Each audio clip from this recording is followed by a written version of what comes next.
LB the Connector, co-host Anna Root. We're going to be going live right now, again, with another episode, Culture X Commerce. You know me from the D, Detroit. So we have a guest that sells classic cars. You know the Motor City.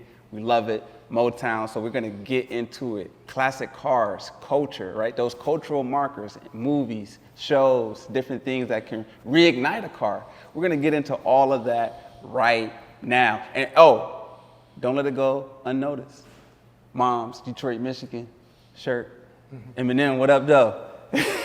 All right. Now, this is going to be a treat because we talk about culture and we talk about the commerce side of things, right?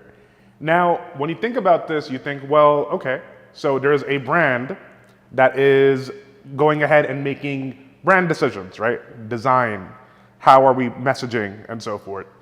But the culture is the people, it's the customer base. So sure, there can be a brand that's created and it alludes to a particular culture and is able to appeal to a certain culture. But we have someone like Bobby here who's going to take you into one of the oldest consumer cultures in America. And actually, you could even say probably one of America's homegrown consumer cultures when we go into classic cars, the amazing motor revolution that happened in the last century. This was the hotbed. This is where it happened. So without any further ado, I want to let you, Bobby, introduce yourself to everyone. My name is Bobby Adams III. I've been in classic cars my entire life. And so my grandpa started doing classic cars back in the 50s when cars from the 20s and 30s were considered vintage. So it started, and he's senior, my dad's junior. So my grandpa had a couple dealerships. There were AMC dealerships back in the day, or one AMC dealership. But he was doing classic cars the entire time. And basically, when my dad came along and my uncle, they all got in the classic car business. From restoring them, my dad had a classic car dealership in Wisconsin. He was more into like the muscle cars, Corvettes, Mustangs, Chevelles, stuff like that. Mustangs. Yeah. And so I grew up as a kid in classic cars. I get dropped off at my dad's dealership when I was young. So, Wow. So I grew up in the classic cars my whole life. So, Absolutely. That's amazing. And I grew up in Detroit, so it's close to my heart, Motor City, right? Yeah. I grew up just loving cars. Like everyone in my family worked at Ford or at General Motors or all the different factories. And so like my cousin growing up, he had all the Mustangs. So I would always look at him like, man, he got that Mustang. I want that Mustang. Uncles, cousins got the Corvettes. Like, man, I want that, Bingo Rabbit Tips, that's mine. I can wait till I get older, I'm gonna get, and I finally got me a Mustang now. So, but anyway, thank you so much for, sharing all of that insight and the history and the heritage down the lines and how you've been involved with classic cars. So, we want to keep the conversation going. So we wanted to ask, when you think about, like, let's start with where we're going, kind of, so to speak, because you have all of the, Teslas and different electric cars, things are changing, and people may feel like, well, is this going to even be a thing? Yeah. And talk to us a little bit about how you're thinking about that and why, classic cars will always be, if you feel that way. I mean, I think like classic cars are like the fabric of America. I mean, we have roads, we have everything because of the automobile, and everything in our basic life, the roads, we're taking us to new towns, right? Technology, everything the car was always the start of it, basically, Absolutely. So that's pure nostalgia. And every decade is a different, the car has changed and the evolution of the car, and with that, times have changed. So you can kind of put a car towards each decade or time of the world, So like you think of World War I or II, there's a certain type of car you think of. Up until like the 50s and 60s, the golden era, people think of the 50s cars and the hot car hops and all that stuff. Right. Yeah, in the 70s, with another the type of what was going on in the planet, you think of the 70s types of cars. Right. JFK, you think of a Lincoln Continental. Like, Right. So yeah. It's almost like owning a part of history. Yeah, exactly. Yeah. So like you said, that nostalgia, that never goes away. Yeah, and people, in every moment in people's lives, especially you get down to your older generation, like they remember that type of car they were in when they had the baby or they had their first kiss or more than that. The funny story, I had a guy looking at a car yesterday, older gentleman looking at a Cadillac, and I had another 56 Cadillac sitting there. He's like, man, I remember that back seat. Like, when he was a kid, his boss let him borrow the Cadillac. And just like moments in life are always tied to cars. And that's why I think they're always going to be here. They're not going to go away. Tesla and some of the newer stuff, my thing is like newer cars today, they all look the same to me. You know, like where cars back in the day had, every year they change, they have this look and every car is unique. Right. You know, like today it's like you look on the road, it's like, they all look the same. They all look the same. I got you. Yeah. I got you. So, Cool. Thanks for sharing that with us. You know, we talk about this concept of artifacts all the time. We talk about cultural artifacts, right? Now, as we have mentioned before, is typically you think, oh, it's not like something from ancient Egypt or ancient Rome, right? Yeah. These are the relics of modern culture. When we think about anything from cars to sneakers to modern art and so forth, right? You mentioned the fact of all these cars looking alike so much, right? And I know performance comes into play. I think a very simple analogy would be like if I were to tie into sneakers, right? You still have the Jordan 1s and the Jordan 3s like be these top sellers. Whereas, you know, maybe from a performance standpoint, the newer Jordans are better in terms of the weight and the material and the builds, but nobody wants to wear those compared to like the classic shoes that are there. yeah. Really tying into that nostalgia factor, I would say. So it's that common theme. I think we have that aspect of nostalgia. We have that aspect of, you know, just really preserving parts of culture and so forth. So to your point, I think that's the thing is like the artifacts that are there. Like this is American history, right? Yeah, like, exactly. Artifacts of what? No, I mean, there's different types of, with the classic cars, there's guys doing all kinds of stuff. There's the guys that like the originality. I love the originality of a car, just keeping it the way it was. And a big thing right now is resto modding cars. We're taking that old car and putting the newer drivetrains in them so you can drive them more, which is cool. I love those types of cars too. And you're keeping that historic look, but you can drive it more, you know, and have the air conditioning. Because that's one thing nice about modern cars is you can just drive them. To turn the key, where older cars is a little, that's part of what people like them too, is they're kind of, they can not start some days or break and stuff like that. Antique. Yeah, classics. I mean, stuff that's 6 years old breaks. I mean, even people that are 60 years old they break easier. Yeah, so that's my outlook on it. Just and even you're seeing today that some people are putting electric motors in classic cars. Interesting. Yeah, I know some people that like it, and I have friends that do into it. But personally, me, I think that's like going too far. Outrageous. That's a grave sin, man. If you want to start like an old car, you think of like starting it up and the rumble and like the gas. Driving an electric car to me is just like it's like an on and off switch. You know, there's no like fun to it. You know, it's good for like transportation. Right. But I don't care how fast it goes. It's still you just don't get that feeling, you know, of an engine and a rumble, you know, like that. So. All the parts moving together. Yeah, and exactly. Like Yeah. Right. So I appreciate it. So, you know, just tapping on that a little bit more in terms of like the culture, right, of it. You know, we all love cars, right, whether it's an older car or a newer car. When we think about the commerce side of it too, so what moves a person to want to buy a classic car versus a newer car? So when you think about your market, what are some audience insights in terms of like how my buying decision, right? What are some considerations maybe someone is making when they're considering a classic car versus a newer model car? That's a totally different channel. Like they're two totally different buyers, customers. And I know this from experience, 'cause I did have a late model dealership for a brief period of time, and I'll never get one again. Like, it's just two totally different buyers. The buyers of a classic car, let me start with a new car actually, because it's better. Your new car, you're buying it because it's price based, what's the best deal I can get, and what features does it have for the kids, and you're just looking at a lot of different stuff. Right. And price comes down to the main part, I feel.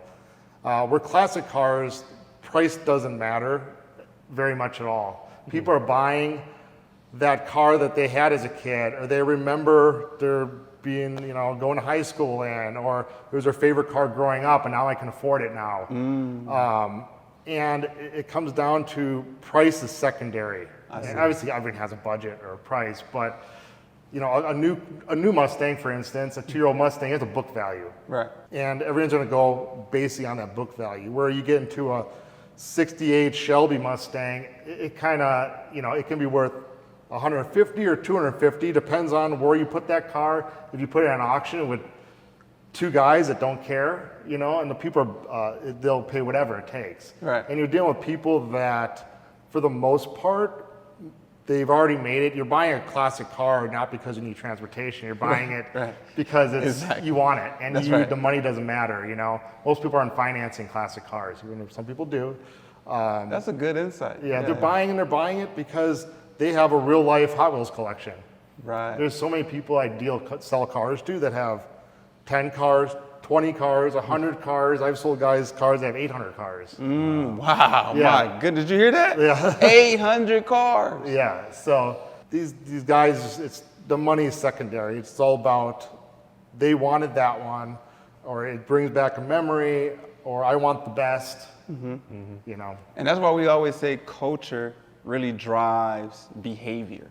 And so when you know that, your whole approach becomes different than how you would approach someone who's just going off the book value. So Exactly. I like what you said about they're not buying a car for transportation. Yeah. Right. So it's I remember, now you got me thinking nostalgia, right? So when I was a kid and having the little Hot Wheel cars and stuff like that and the racetracks, even today, you know what I'm saying, someone get a Lionel train set, it's not because they maybe want to play with it or something like that, but it just has this nostalgia feeling. That train set is probably not that many available. Yeah. Right. So you're buying it for a different reason.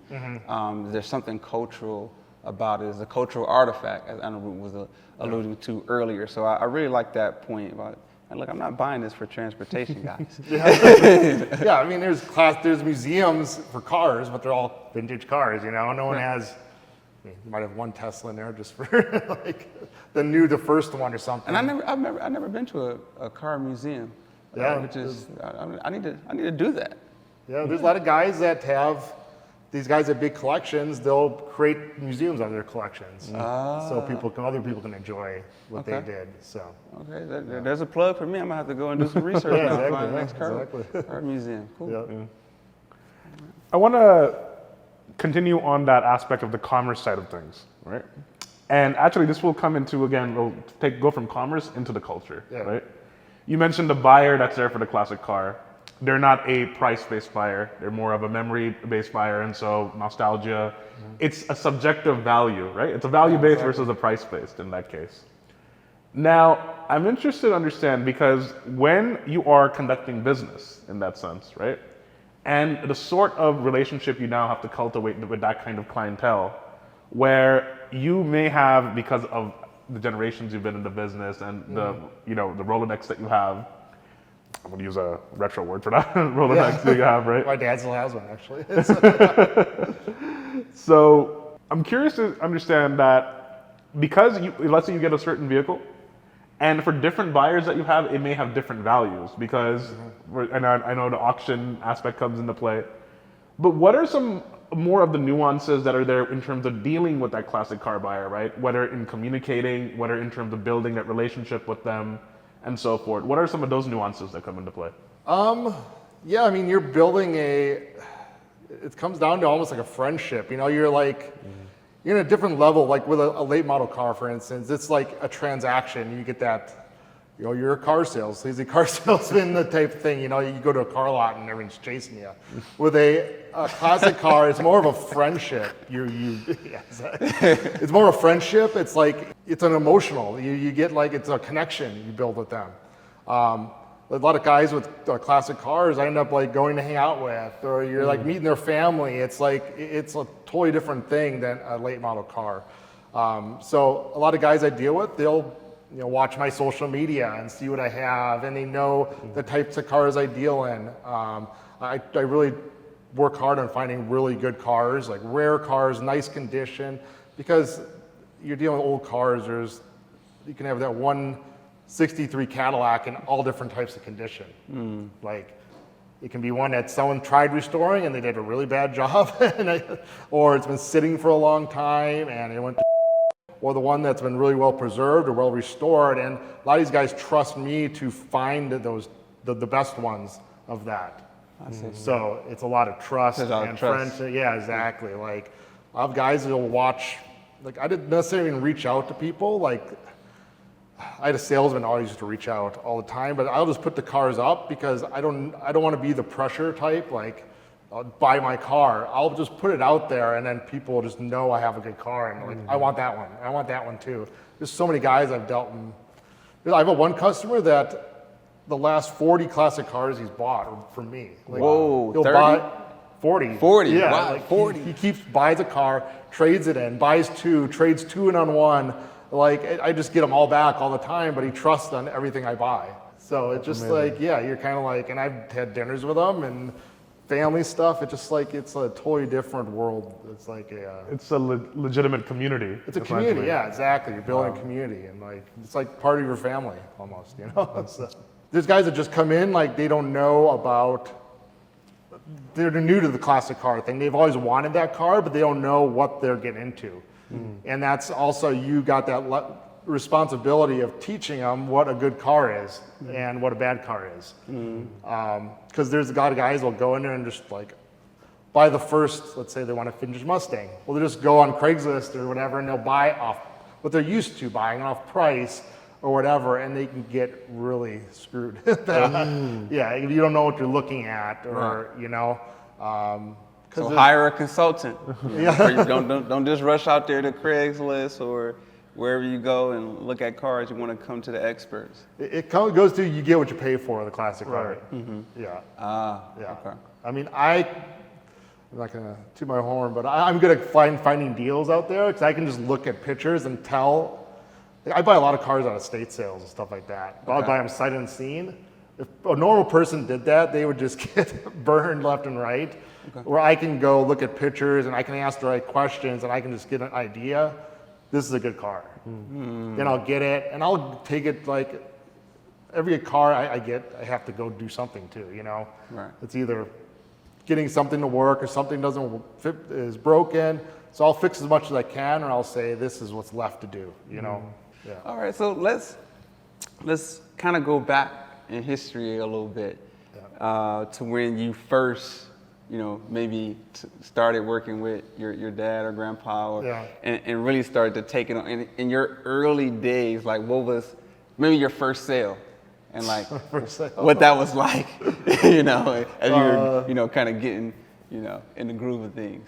Man, like I said, I grew up like at the dealership. My dad's like classic car dealership. So I was actually, I had a bunch of like little car go-karts, and I was like, okay, cool. Yeah, so I bought and sold a few of those when I was younger. But really get into it, right? Like when I got my license, I started flipping. Like I've never had a real job, actually. I've never applied for a job. I've always flipped cars my whole life. Wow. Yeah, so it was like cheap cars. Like I was doing like Pontiac Fieros and CJ7 Jeeps, like cleaning them up. And then I would flip those till I got enough money to buy, I think the first car I actually like, classic car, was a GTO, a 67 GTO. 67 GTO. Yeah. Whew. Yeah, so I had that, and I had it painted and like fixed it up in the garage with my dad and stuff like that. Cool. So it was just doing that, and I started buying, and I've had Chevelles and Corvettes and all that stuff. And through high school, I was buying and fixing up and flipping cars. Yeah. There you go. And then I got into more of the marketing side. That really, like when eBay first started coming around, Okay.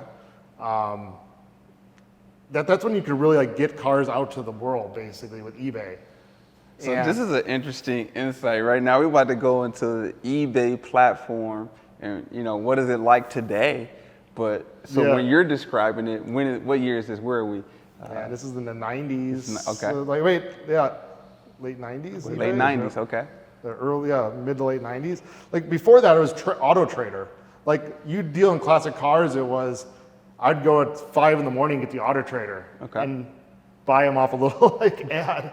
And then there's the Hemmings Motor News, another monthly publication, or these little weird websites you could go to. But that's how cars were traded, just by looking at these magazines. Then eBay came, and you could put the cars out there, put more pictures out there and stuff, Okay. and people were bidding on them Okay. online. So was this was like a transformation Yeah. then? And It was new terrain. Is new terrain. Let me go back up. There's always like auctions like Barrett Jackson and Cruise and stuff, but you had to physically be there. Or Mecum, whatever. But you had to go there. It wasn't internet bidding. Okay. Yeah. Look at that. Yeah. Okay. So eBay hit the scene and it was like. Yeah, eBay hit the scene, and you could put pictures out there and cars that I thought were worth, like I'll give you an example, at a 59 Cadillac. I mean, back in those days, that was maybe a $25,000 car, and we put it on eBay, and it did $45,000. And people were fighting, like that's like, it's changed the game. I got an extra 20,000 in the Yeah, pocket. exactly. So cars, like, and this was just starting, so I'd go buy cars on Auto Trader, clean them up, put them in a picture, and put it on eBay, and they would bring way more money. Comes down to some classic economic principles. You have supply and demand, number one, right? Increase the demand that's there because the market size increases. Yeah. And I think a few different forces are working in the same side, right? Because like you mentioned, there is a different nature of the classic car buyer, right? Yeah. So as such, I would imagine just by default that pool is smaller, right? Compared Yeah. to like late Oh, stage yeah, model for sure, cars yeah. and so, right? Now, if there's, it's again that whole pond analogy, right? So, big fish, small pond, Yeah. small fish, big pond in that case, where now you have a vehicle and let's say you have a list of clients and so forth. Now, if you could 3x the client list, but then you're still the only Cadillac 59 from, that's been recently restored in that market, the forces that work in terms of the demand are just so much higher, right? Gets you that extra 20,000, almost basically doubling your money, right? In that Yeah. case, so. Yeah, but also it's all not only in the States, but all of a sudden it opened up. Like Wow, you'd have yeah. some like overseas sales before, but now it's Yeah. I'm shipping cars to Europe, Dubai, Brazil, okay. Japan. They're going all over the world now because people can sit wherever they're at in the world and they can see all these pictures, Right. and they're like buying it like on Amazon, basically. So that's an interesting thought. I'm sitting here, so we're talking about eBay, how it hit the scene. Now you got pictures and so forth. Barrett Jackson, but you have to be there in person. Yeah. How the dynamic changes, right? Yeah. And so now, even if we were to, fast forward a little bit, because obviously Facebook wasn't around Yeah. in the 90s, and so forth, these different digital platforms. And so now as we move more into the digital age, and you get into Facebook, like even with Google, right? It was Yeah. like search space, all these different things. And you didn't have videos, right? You didn't have these different, these Yeah. other dynamic, I know, yeah. content that you could Yeah. put out there. And so now you have eBay, you get to Google now, Facebook hit the scene. And even today, I know we were talking about Facebook Marketplace or different things, Yeah. things have changed, but how has that been now that you can have this video content? How have that played a part in your marketing? No, it's changing big time. I mean, I started messing with, so TikTok, Facebook Marketplace, I would sell a few here and there. There's a couple other sites like Bring a Trailer, put cars on, but I started putting my videos on YouTube. Okay. Like I'd walk around, every car I'd sell, I'd do a YouTube video of me just holding a camera on like, well, if I'm buying a car sight unseen, I want to know everything about it because every car has a chip or something in it, Like Right. I want people to know what they're buying. So I walk around and people started watching my YouTube videos and I started getting followers and then I started doing a little bit of Instagram. All of a sudden then I started doing TikToks, like just doing the same video, like, well, this is me, this is this car, check it out. Well, then I started selling cars on YouTube. And then I started selling some cars on TikTok. And then it's like all these platforms, people are like just seeing these cars which I'm like, okay, I gotta like step into this, you know? So, because I don't have like the time, like just me posting one video is like it seemed like a lot of work to me. For real. Because you gotta stop and post the video and stuff. Right. So actually I hired someone full time to do my presence on social media, and Bobby Adams World, just I'm putting right. it out there. And has that been a game changer? It has, yeah. Like it's opened up a lot of doors. People are like, we've only been doing it for like a month, and Wow. it's like now I'm putting content out every day on all these platforms, and it's opening up a lot of doors. People reaching out to me about working with them. Like I had a guy wanted to help collab with a classic car auction, and people reaching out for cars I have or want to sell cars.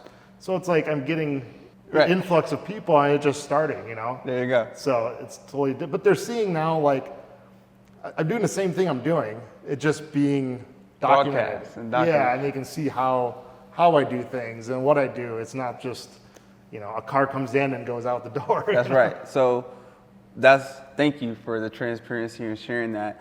And so for the record, you haven't ran any ads as of this past month. You've just been putting out No. the organic content. All people been organic, reaching out. yeah. So you hear this? All organic. And so that really speaks to a lot of the things that we talk about at Inflect, where you don't want to just spend for the sake of spending. You don't want to run ads just because they're available, right? You want to figure out your content strategy organically, see what's working. Because now you're learning, okay, what videos are working, what's getting the most hits, etc. Exactly. Now that you're figuring it out organically, you don't have to spend any money on ads. You can still get traction. And then over the next couple of months, when you want to pour fuel on the fire and start running some ads, you already know what works. So you don't have to figure it out. You know, you're just gonna, hey, this video is working really great, this style working really great. Let's do more of this, and let's run some ads on that. So figure it out organically first.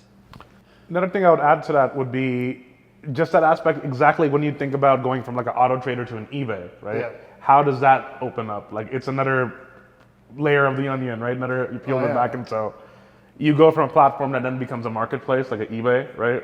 Now you're available for people to find you. Yeah. You go into something that's social, right? Like you put the social up. Now it's more so it's because of the interest graphs or the content graphs, right? You're popping up in people's feeds who are interested in the cars or what you're selling, and you're coming in. Then you have a base that's there of people who are then purchasing or people who are looking at the content. Then you add another layer of ads to it, which now just amplifies that even further, right? So I think it depends a lot on, of course, you have to understand your market, understand your customer, right? But think of these as levels to it, right? So to Lionel's point, it's a matter of, okay, we're just doing ads for the sake of ads. That's not something you want to do. You need to understand that what is the messaging, what is the content that's going to resonate with my market, with my customer. Then you can amplify it because then you have a proof of concept because you know that maybe these are these 3 different messaging hooks or 3 different messaging angles, 3 to 5 or so, right? That just have done fantastic for us. And now with the analytics, you can easily see what's getting more distribution, what's getting more views. Then you go ahead and amplify from there. So always think about it in terms of those levels, in terms of how do you take one and then amplify, take and amplify. It's really as simple as that. Publish, find what's working, and amplify. Absolutely. So let's double click on that. Now we're really about to go in. So more audience insights. So earlier we talked about, big fish, small pond, or small fish, big pond, whatever the case may be. So audience insights. How would you describe the whales, if you will? We talk about the whales, the movers and shakers who, again, price is secondary.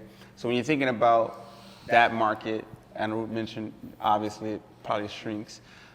But how would you describe the whales, so to speak? What is it about them? Like, what's their behavior? Where do they hang out? How would you describe their behaviors, which then informs how you would market to such a clientele? How do I answer that one? I'll tell you, this is an interesting fact. We'll start here. Mm-hmm. The more money the car is, the easier the deal is. Easier dealing with the people, the person, the smoothest it is. I'll sell a $200,000 car versus a $10,000 car. The $200,000 car deal goes, it's just like, I like it, I'll take it. I'll wire you the money. There's a transfer to come to get it. With a $10,000 car, it's just a different, like, you got a different kind of, a different buyer. It's like, oh, I want to come drive it, I want to take the mechanic. It's just all these questions. I get it, everyone's got to start someplace, but the bigger guys know what they want. They know what they're looking at. They're more educated, I guess, and like, they just know what they want, you know? But also they do their research too. I know that for a fact. I have a car on Bring a Trailer right now. It's a 6-figure car, and I know that guy is calling people that in the area to know who to find out about me, if I'm a good person. And I've found that out because people, you know, they let me know. Network. So, yeah, exactly.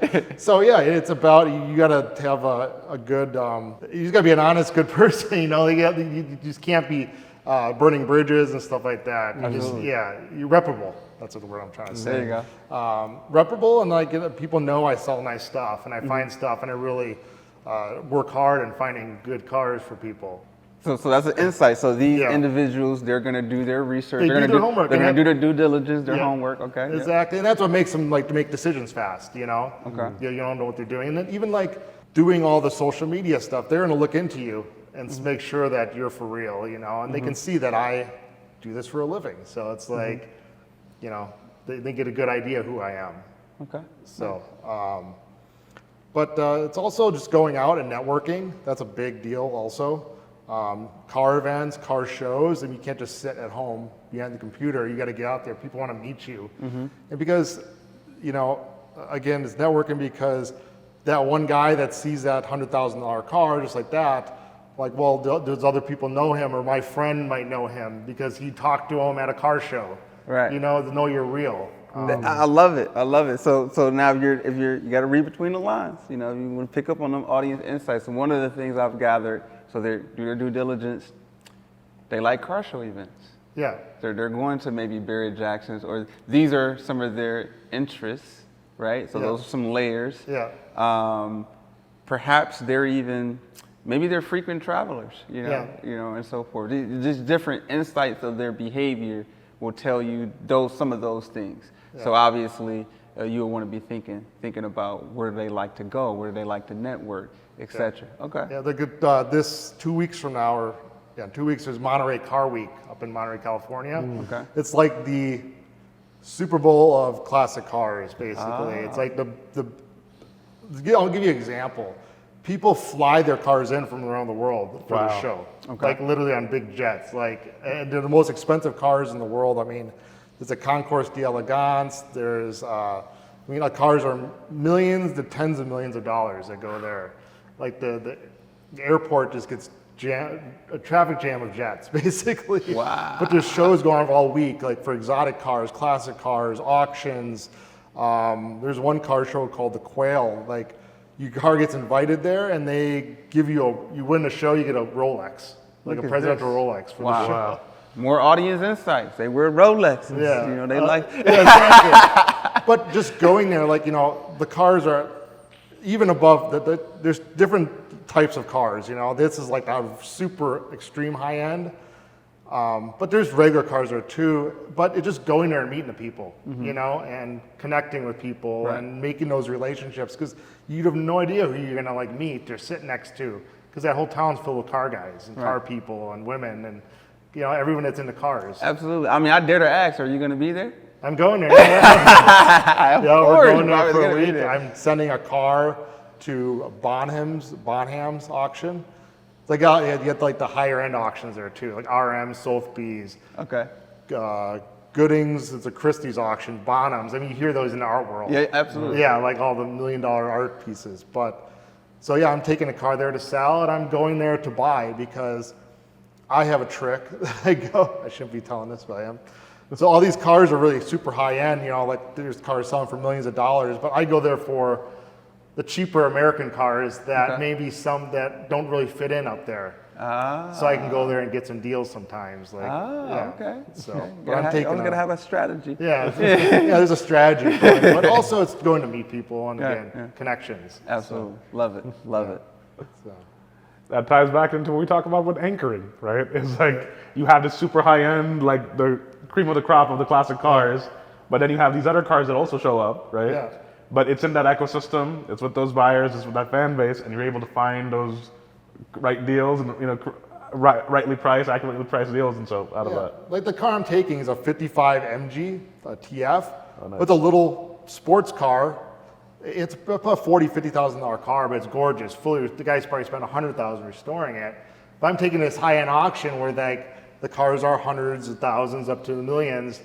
So to people buying that car is like buying a candy bar. There you go. Like, There you go. Oh, just cool. So that car could do 100,000 there. It Right. just there's no like I can't Ice say cream it to the Snickers price. bar. Yeah, exactly. It's like, well, someone might have a nostalgical. I remember that car when I was in the 50s, or my grandpa had one or something. Right. It just, you know, it's For a real. cool car, and in that world, that car is cheap, you know. So I would imagine. Yeah, I mean, I'm thinking about again tying it back to Motor City, Motown. You know, Temptations. You know, for Yeah. example, 60s, 70s. Yeah. Maybe there's a car. I know when I watched the Temptations movie, there was a certain kind of car David Ruffin had. You know, what I Yeah, mean? yeah. The one he pulled up, and I would imagine you find something like that. People will just take it back to that time. Like, man, I remember during those times, the Yeah. music, Yeah. the cars. I Yeah. want one of those. And like you said, now you can afford to get one. You'll buy one just based on like that nostalgia, right? Again, Exactly. culture and commerce. Yeah. There's a certain car that actually screams that. It's the Lincoln Continental, the suicide door Lincoln from 61 to 67, the convertible. It's the one that JFK got shot in. I see. So that car is a piece of history right there. But those cars, like when I was even younger, like I was buying them for 20 grand. Like I thought they were cool to be, you know, the suicide door convertible. Then a TV show came out called Entourage. And guess what? That car they were driving was a black 65 see. Lincoln convertible. And they drove that car through the whole show, and now this car just re-erupted. The fuel for this car, now everyone wants a Lincoln Continental convertible, and it shot the price up to, I mean, decent ones at 50 to 80,000 for one that kind of needs work, to going all up to 500,000 Wow. for these cars. $500,000. Yeah, and that's the ones, you know, those are ones that are like with the newer drivetrain and like people spend a ton of money on, but it just erupted. Now people that are not even in the classic cars, like they just think of that show and how cool it was, and then, you know, now see people driving them and throwing their friends in the back, and it's Those are also more audience insights. Yeah. Right. When we think about the type of shows people may have an affinity towards, or Yeah, yeah. you know, so forth. So, like, yeah, just a modern TV show again Yeah, can just yeah. ignite a car. Like Right. another one is Gone in 60 Seconds, Oh yeah. the Shelby Mustang. Chevy, yeah, that's All of a right. sudden that ignited that car. Yeah. So, Yeah. Cool. So. All right. Yeah, and I'm thinking about the cyclical nature of certain cultural artifacts, right, as they come back. To your point, somebody who worked on that show, either somebody in production, somebody in writing and so forth, right, maybe a little bit older than the castmates, right, when the cast that was there. In their mind somewhere, they knew the 61, like you said, Lincoln Continental, right, Yeah. and thought that, wow, it'd be great if we could just get these guys driving, because for them, that car meant something. Yeah. And we're just going to put these guys in this car because he knows that everybody who's watching it that resonates with that car is going to feel that. Yeah. But then you get this whole new wave of fans that then come for that car because now they associate it with that show. Exactly. So for somebody who's associating with that JFK, the Camelot America, right? Yeah. The Camelot era of America, that was a piece. Somebody else is associating it with that whole entourage, you know, that, you know, your boys and that whole Yeah, culture exactly. about, you know, succeeding and, you know, just going through life and so coming up in the world. Success. Success. Yeah, you know, exactly. so that's That's what success all about. yeah. All right, now I want to do a little bit of a rapid fire with Bobby. So Bobby, we're going to ask some questions, right? And I want you to give a nice visceral response as to the first thing that comes to mind, Okay. right? I want you to talk a little bit about Classic Cars LLC, right? The legacy company that you're part of, what you're building, you're, you know, keeping that legacy forward. And so if this company was a moment in the life of your buyer, right? What moment would they associate with it? I think it's bringing happiness and joy and memories to them.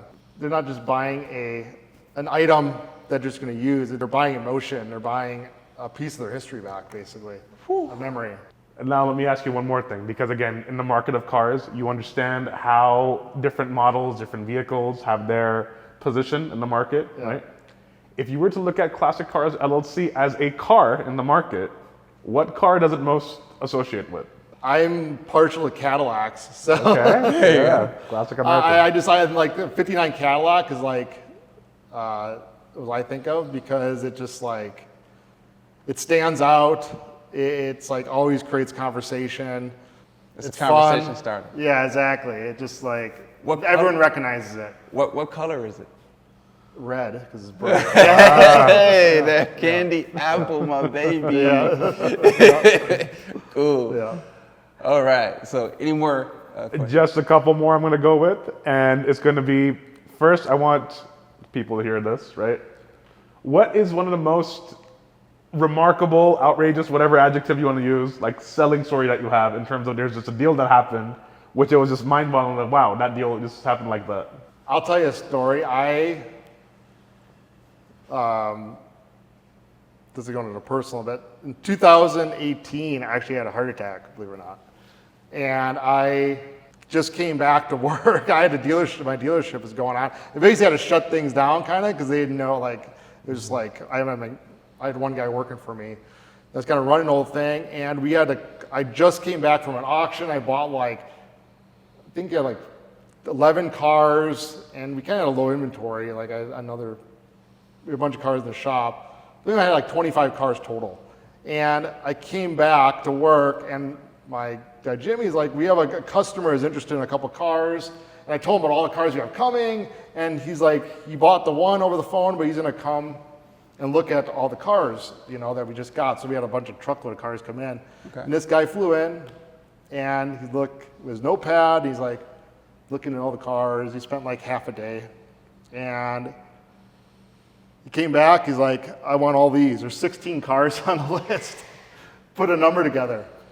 I told him a number. He came back to me with one number, and I'm like, we split the difference. He's like, okay, I'll take them all.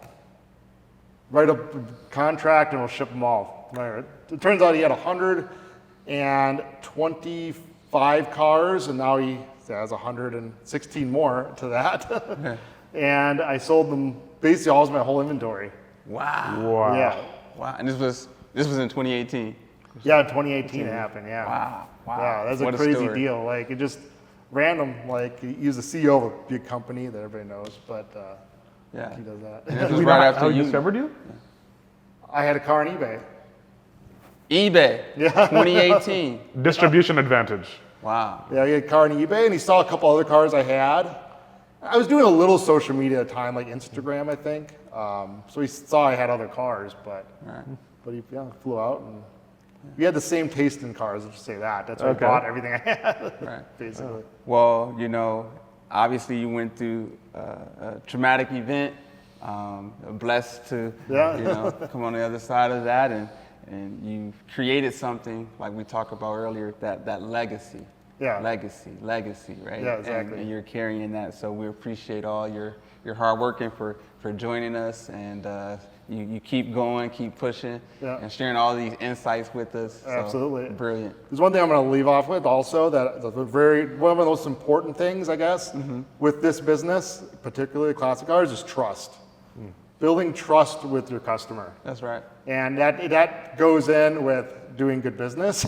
Yeah. But because in this industry, as you said, it's smaller. People talk, and your reputation gets out there, and people will ask questions about you or hear about you and stuff like that. So if you're trustworthy to everybody, and people trust you, they're going to do more business with you. Right. And even social media just helps with that. And Absolutely. Yeah. So It comes across, and people want to do business with people. yeah. Good people. Everyone researches people. These days, Right, absolutely. So, and having that content out there and really showing what you're doing, some people think, well, just business, I'm just going to do business. Well, in a world of so much noise and so much scams and all this, it's trust is probably the most important thing. It definitely is. We truly, Yeah. and we embody that. We believe that. one of our values, and we mentioned, check out our website, inflectdigital.com, is, transparency. Yeah. Right? And that transparency it gives off, and it also attracts. Yeah, exactly. You know what I mean? Yeah, That yeah. trustworthy people, and all the relationships that we have, the ones that are, the ones that thrive, the ones that are fruitful, Yeah. are those type of relationships. When there's certain values that are not in alignment, clearly it's not going to work out. Yeah. You get to that point. I'm sure we've all heard these stories. You get to the point to where you start firing, and you're firing clients Yeah. because you're just like, well, okay, this Yeah. isn't going to work. I Exactly. don't want the money. It's not worth it. No, the money's Right? not worth it. It's not Yeah. about the money. I want to work with people where I feel comfortable. I can be myself. We can be transparent. We can tackle problems together, find solutions together, and work together collaboratively. I think collaboration has been one of the big things for us. Like we're not just taking orders, Yeah, so exactly. to speak. Yeah, Right? yeah, We're exactly. collaborating. Yeah. And so those are the relationships. Those are the kind of clients, even at Inflect, that we really enjoy and seek out. Yeah. Everywhere, so. The money will come if you do that. That's stuff, right. If you're chasing the money, the money will run away from you. Yeah. Ghost. Yeah. Exactly. Yeah. One last thing I'm going to ask. With all the different collections you've seen, is there one car that is the holy grail of classic cars from a collection standpoint? That's all based on the person. It's Basically, subjective. Yeah. It's It's subjective. very subjective, yeah. Because one You guy, personally? me personally, there's one car that I always wanted and I'm gonna have. So it's You hear that? it's a 32 Duesenberg, which is a car you probably won't hear some of my age saying, but I think that is the most. Back in the 30s, like today, it's $1 million plus car. But it was supercharged. It was faster, all custom built. Like place to order. Like you had to be somebody to order this car. But even today, you can take that car on the road. But it's the most elegant, gorgeous car. Like that time, that decade, Yeah. of the roaring 20s or whatever. I'm gonna have to go look the car up now. Yeah, look, it's just big. The presence of that car would just like make anybody like, oh, like. But I just think it's an amazing looking. It's like a piece of art, and that's what a lot of these cars are, just art. It's, Right. moving art. I like that question. Just to close off with that about it's a subjective question, and probably most things are subjective. I know a lot of times we say, be objective. When you think about culture and all these different things, commerce, it's based on a lived experience. You mentioned like there's certain memories that they have, Yeah. so that's a lived experience for them. So it's subjective. Yeah. I have a lived experience, and it's subjective, right? Yeah. And so if we can understand that everybody's reality is maybe a different reality. No, it is. Yeah. For the next person. And so think about that too when you're doing your marketing. You may have, how you feel, obviously why you created the company, all those things, the story, the brand matters. But when you're, marketing to a culture and commerce and et cetera, then you have to think about your audience and the hearts and minds of your audience. It may be a different Yeah. way that they're thinking about a certain thing. So got to take those into consideration. No, you do. Appreciate it. Well, tell them again where they can, follow you and find out more. Yeah. So you can follow me on all social platforms at Bobby Adams World. So it's my world of There you cars, go. and you can see what I'm up to, what I'm doing. I kind of get the behind the scenes of the business. I'm actually working on a startup right now that is actually based on trust and transparency in the auction world, and you're going to be seeing me build it kind of in public. So watch out for that.